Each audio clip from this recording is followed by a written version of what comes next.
ассалому алайкум ва раҳматуллоҳи баракот. ҳамватанони азиз, умедворам ҳама каса хуб ва саломат ҳастем. чанд рӯз боз бо шумо навор накардем. иншоалло умедворем ки шумо интизор ҳастем. имрӯза мавзӯи мо, ҳамватанони азиз, раҳмонов яъне сагмур шуд, зулму ситаму таҷовуз тамом.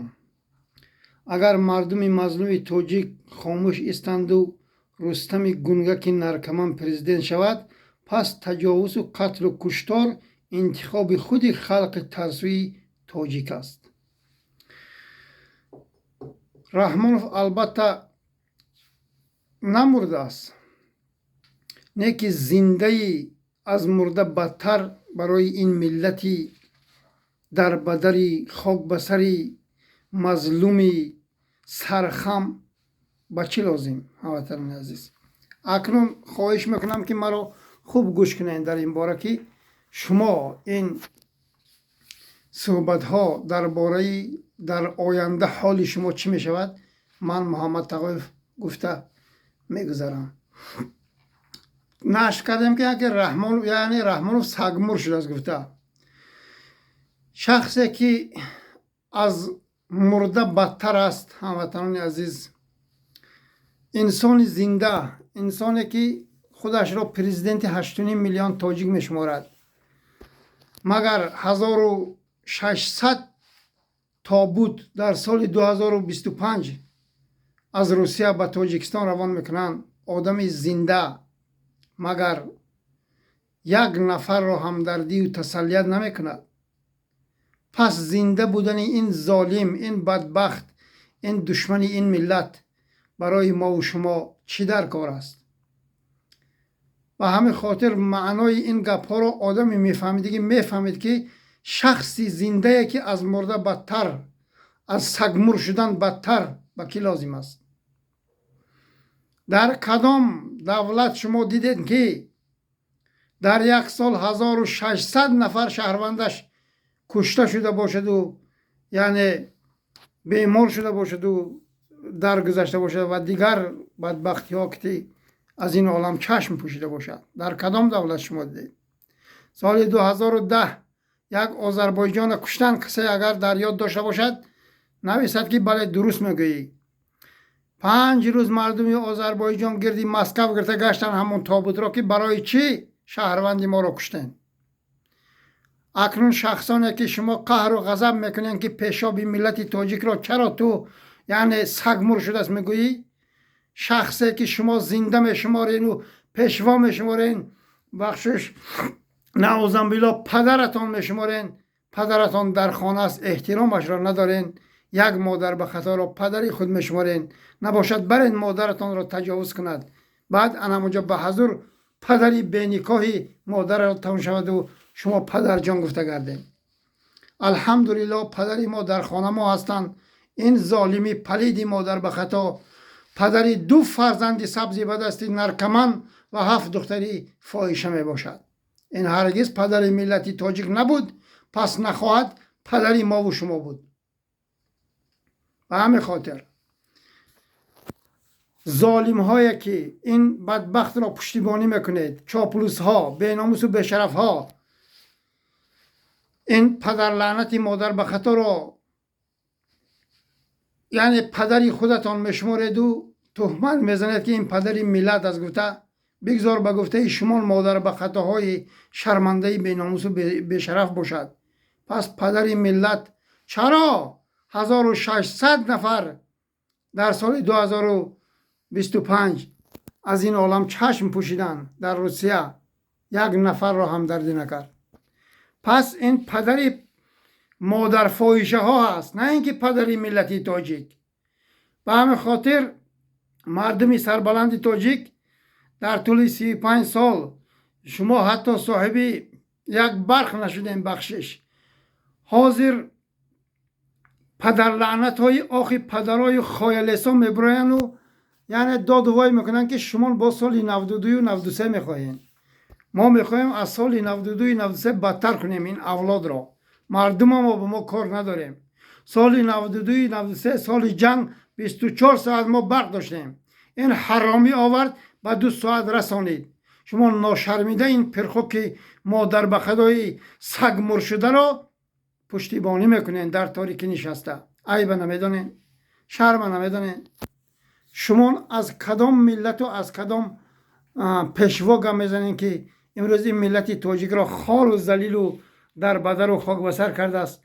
باز میخواهد که فرزند نرکمانی بدبختش را به سر قدرت بیارد و این ملت را بتر تجاوز و قتل و کشتار و در بدر و خاک بسر کند. ما انشالله رحمان بر ضد این توده اوباش تا آخر می رویم. اگر این بدبخت گونگک نرکمند دوشنبه را به دنغره تبدیل داد با پدری خر تجاوز کنش، امام علی شیطان عاشق خر، اگر این به سر قدرت بیاید و این مردم اجازت دهد، پس قتل و کشتار را، پس تجاوز مادر و خواهر و دخترتان را شما خودتان انتخاب میکنید. این برای شما خوش می آید. پس ما دیگر نمیدانیم چی گوییم. آدمی بننگ و ناموس هزارها مادر و خواهر تاجیک را تجاوز کردند. هزارها دخترچه های نابالغ را تجاوز کردند. هفته هاش که گم میشن باز پیداش نمیبینند. این ملت خاموش است. این حرامی نرکمن از پدری بدبختش، از پدری پرخوکش بدتر نکند. من محمد تقایف امروز 1 فوریه 2026 پدر لعنت ترین انسان باشم که شما این حرامزاده را انتخاب کنید. از پدری تجاوزگرش بدتر و سختتر نکند. من انسان نباشم و من لعنت کرده الله و لعنت کرده تمام ملت تاجیک باشم. به همین خاطر باید این ملت بیدار شود. باید این مردم سر بردارد. از این اولاد حرامزاده باید ما دیگر یگان کس را انتخاب نکنیم. باید همه اینها را ما نیست کنیم. اینها باید یگان نفرش باید در وظیفه یعنی حکمرانی و یعنی برای این ملت خدمت خرسانه نکنند. برای ما اینها در کار نیست. پدر نمونه و فرزند لعنت نما میگویم. چی میگویم کو وقت از آنه که پدرش هیچ کار کردن نتوانست در طول 35 سال مردم بیچاره کدام قبرستان نرود برنج میبیارن و گوشت میبیارن و سبزی میبیارن و آش میکنن و این پرخوک ناسیرمی که در خوجند یک خوجندی یا لیل نبادی قروتاب میکند زیاتی میکند مراد فرمان میدهد که این را برده درون ورتالیات مون یکی اگر از به هوا گوش نماندیم یعنی وقتی پرواز همین قروتاب رو میخوریم. انا نادیدگی و ناخوردگی انسان رو بینید شما تا کدام درجه شرمندگی و بیناموسی بیشرفی است که یعنی قروتاب که زیاتی کردی باید با طبقش بری درونی ورتالیات رو بجا کنی درونی چرخ بالبا. این شرمندگی نیست؟ پس ملت تاجیک این اولاد حرامزاده را شما انتخاب کنید. پس تجاوز کردن برای شما معقول بوده است. پس آبروی مادر و خواهر شما یا ریزاندن این اولاد مغول و منقیت تاجیک برای شما معقول بوده است. نویسین 150-200 نفر نویسین که بله ما همینا میخوایم، ما میخوایم که مادر و خواهر دختری ما رو نعوذ بالله اینا تجاوز کنن، ما لذت بریم نعوذ بالله اینا کیف و صفا کرده گردن.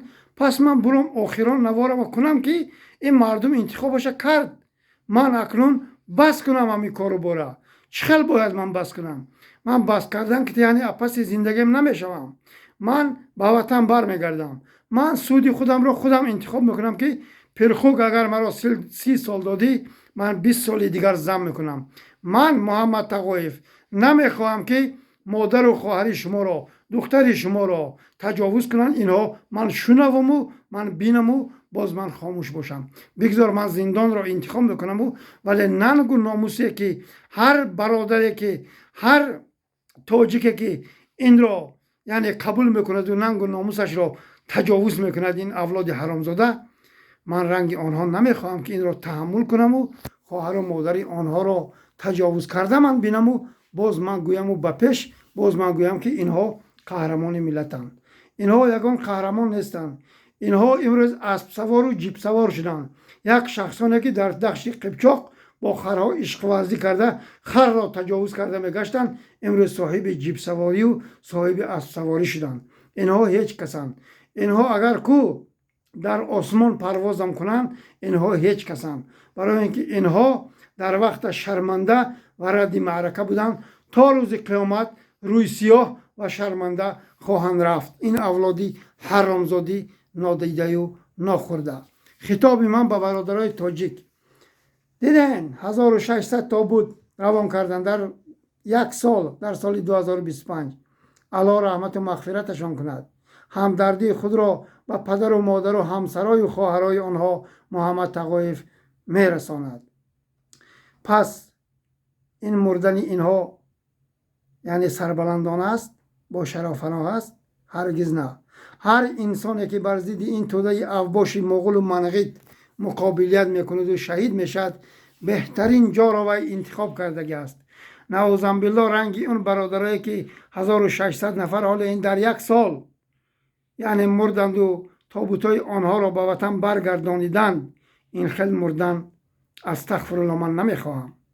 من میخواهم که سربلندانه بر ضد ظلم و ستم، بر ضد تجاوز، بر ضد قتل و کشتار باید من استوار باشم. اگر الله مهربان این حرامزاده ها را پیروزم گردان، من هیچگاه غمگین نیستم، برای اینکه من خبر را برای ملتم رساندم، برای این مردمی در گوش فیل خوابیده رساندم که تا حال اینها یعنی سرشان خم است، تا حال اینها از یک ظالم حرامزادی بیناموسی بشرفی به خدا میترسند، از خدای خود نمیترسند و از یک توده اوباش مغول و منقد میترسند. ولی تمامی مردمی تاجیک بگذار از من رو بگردانند، بگذار دربری من نباشند، بگذار همسنگری من نباشند، من غمگین نیستم. من انشاءالله الرحمن دستم بالا است. من تا آخر بر ضد این توده اوباش، بر ضد این تجاوزگرها خواهم رفت. هدف محمد تقایف مادر و خواهر تاجیک را از ظلم و ستم و تجاوز این پرخوک رها کردن است و با سری بلند این دنیا را پدرود گفتند است. دیگر من هیچ چیز نمیخواهم. باری دیگر تکرار میکنم، 1600 نفر یگانش بر ضد رحمانوف نبود. اون خیلی مردم به من الحذر میگویم. من نباید این خیلی مرم که روم به خاطر نفس و به خاطر پول دنیای و به خاطر مال دنیا آنجا روم مرم. حتی پدر و مادرم برآمده از حق و حلالش طلب نکند که تو چکل حکومت و تو چکل دولت که رفته طلب نمیکنی، یعنی ناتوان نمیکنی. یک قرقیزستانی که سبحان الله 2 برابر از ما کمند برآمدن سود بدادن روسیه را. این 1600 نفر این کار شوخی نیست که اینها حتی همدردی نکردن. بگذار خیر ناتوان نکردی مادر به خطای پرسگ. چرا ملتت را همدردی نمیکنی؟ چرا خایل لسانت ناشرمیده برآمده عکسای پیشینه تو حرامزاده که از در دم مرگ قرار داری نشر میکنند و باز را تعریف میکنند؟ آنها از خون ما نیستند، آنها از دین ما نیستند، آنها از ملت ما نیستند. با تو حرامزاده در خون و رگ تو مادر به خطای پرخوک یک ذره خونی تاجیکی نیست. تو این ملت را استفاده بردی، تو این مردم را تجاوز کردی، تو این مردم را خار و ذلیل و در بدر و خاک بسر کردی. تو خیال کردی که تا آخری حیاتی سگ مر شدنت را این مردم را تجاوز میکنی، بر ضد تو هیچ کس لب وا نمیکند. ولی تو گوه خوردی و اشتباهی کلام کردی که محمد تقایف را الله مهربان برای این مردم رساند که بر مقابل پادشاه ظالم سخن حق را در روی کثیف خوک صفتش گفتن. این یعنی فرض است. من افتخار میکنم امروز بر ضد این توده اوباش، بر ضد این مادر به خطای رحمانوف برآمدم. هر لحظه که من نابود کند، من الکی دعوتم را کردم برای این ملت مظلومی در بدر و خاک بسر. من خودم را معرفی کردم که من چی میخوام، من یعنی هدفم چیست. بعد مراجعت من به آن جوان مردانه که آشکار دروغ میگویند، آشکار میگویند که خیلی ما وظیفه داریم و ما کار و بار داریم و اگر یگان مشکلی شد، یگان کمک شد، ما میتوانیم پولی مالی برای برادرایی که مجاهدند و یعنی میخوان که در بری مهاجرا با مجاهدا بپیوند، ما کمک میکنیم، یعنی ما مبلغ میدهیم کسی مشکلی داشته باشد مشکلی آنها یعنی حل شود. با چند نفرها هم تو با من در تماس گرفتم. من گفتم خواهین اگر که برادرها میخواهند روند این کارتا یاردم کنین. 10 روز شد، پیشش 8 روز شد، 1 هفته شد. با شما ما 1 قدم پیش نمیریم. پول شما برای ما در کار نیست. ما نمیخوایم با منافقا سر و کار کنیم. انسانی که لفظ کرد باید وی لفظ را اکنون همان زمان این روزش بود کند. پس شما دشمنی ما هستین، ما شما را قبول نداریم. پناه احمد به خدا پول شما برای ما در کار نیست.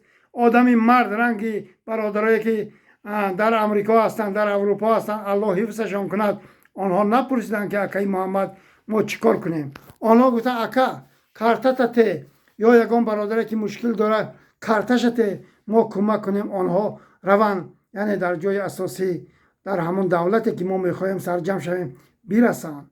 این خیلی جوان مرد میشود. رنگ شما فریبگر، دروغگر، دروغگو یعنی در چشم برادرای خودتان خاک میزدگی هرگز و هرگز ما قبول نمیکنیم. پول و مال شما در کار نیست. ناماتون اینجا نمیگیریم. خوب فهمیدین. من خواهش میکنم که با ما دیگر در تماس نبرین. شما زیب مردی هم ندارین. شما مردکم به مانند نیستین. برای آنکه شما رو مرد گفتن این اشتباهی کلان است. برای آنکه من یگان چیز به نیاز ندارم. من میتونم امروز یا فردا روان کنم. من میتونم رحم کنم گویان که خیلی گرد. این همش در دست الله است. ولی من امید دارم که الله مهربان با که من انشاءالله رحمان تمام مشکلام حل می شود. من انشاءالله با سری بلند به وطن خیش برمیگردم. این ملت رو من از تجاوز این پرخوک خلاص و رها میکنم. بعد خطاب من با اون برادرایی که میگوین که وقتی که من مراجعت کردم که یعنی کریدور باز شده است باید ما رایم سرجم شویم. آنها یک چند نفر نوشتن که یعنی چرا تو خودت نمیروی. من در منبر مهاجر فهموندم که من زاگرام پاسپورت ندارم. اگر من زاگرام پاسپورت می‌داشتم من 1 ساعت نمی‌ایستادم در اینجا. همان زمان من میرفتم. سگای رحمانوف $20,000 میگه ما تو با زاگرام پاسپورت تکنیک کرده روان میکنیم. $10,000 میتی ما پاسپورت تیار میکنیم. تو با صورت گرفته روی میکنیم نشان میدیم. پاسپورت که رفته رسیده دستی تو $10,000 دیگهش بعد روان میکنی. من یک سامان برای شما نمیتونم. 1 سامان پاسپورت برین ده همون فلان رحمانوف زنین برای من در کار نیست.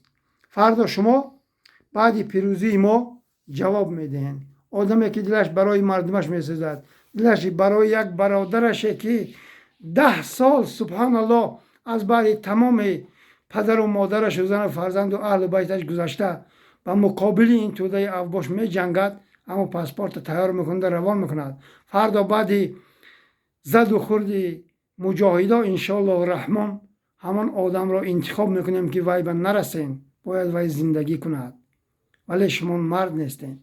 شما فقط پول گفته همین دنیا رو انتخاب کردین و پول گفته از این دنیا چشم میپوشین.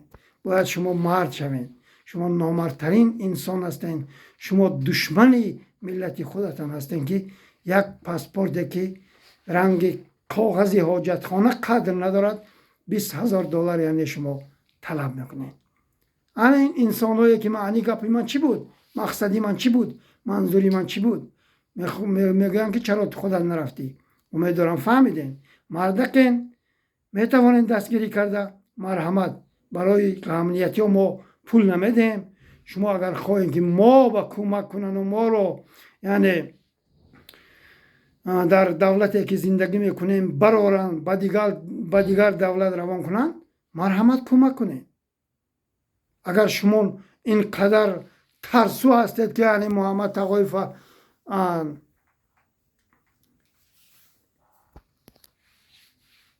میگوین که چرا تو خودت نمیروی یعنی فکر میکنین که من مردم یعنی دجر برده تیله کرده باشم. به همین خاطر گپاتون رو خواهید زنین. نمیتوانین. دعوت کرده نمیتوانین. هر خیل گپو پست و بلند نزنین. ما اگر حجت میداشتیم ما میدونستیم چیکار کنیم. افسوس که حجتای ما مهلتش بود شدگی است. به همین خاطر هموطنان عزیز، مردم سربلند تاجیک بخشش. بسم الله الرحمن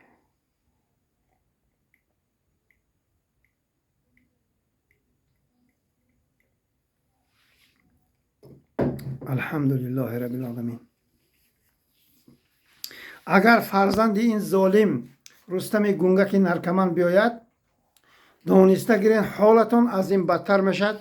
حالتان حالی سگ میشود.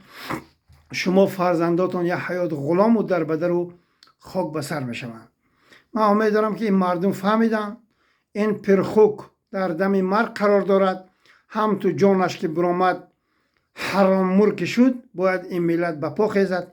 این اولاد حرامزاده را ما سرنگون و نیست و نابودشان کنیم و یک انسان خدا ترس، یک انسانی که دلش برای این ملت میسوزد، وی را انتخاب کنیم.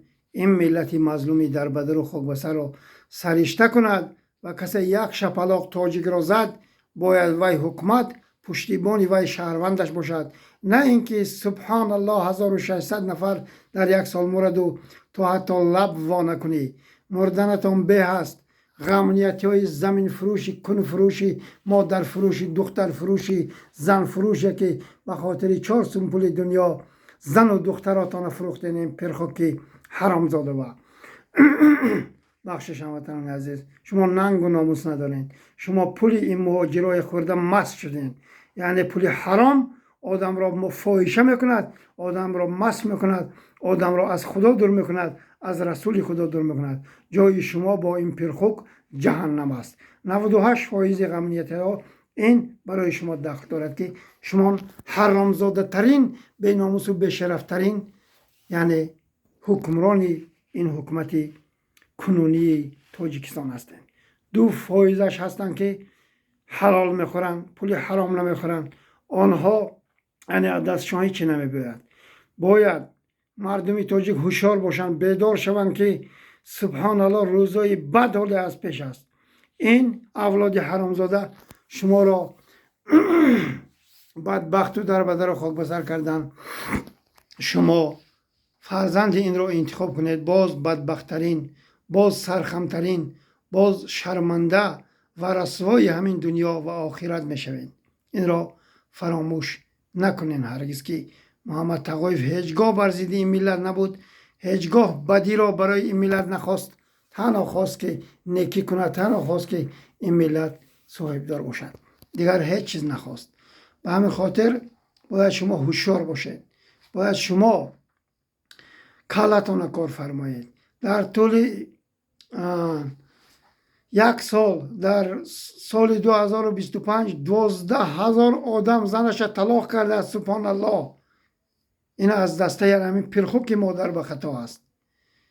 میرود شوهر بیچاره در بدر و خاک بسر، زنش میپرتاید میباید. سبحان الله.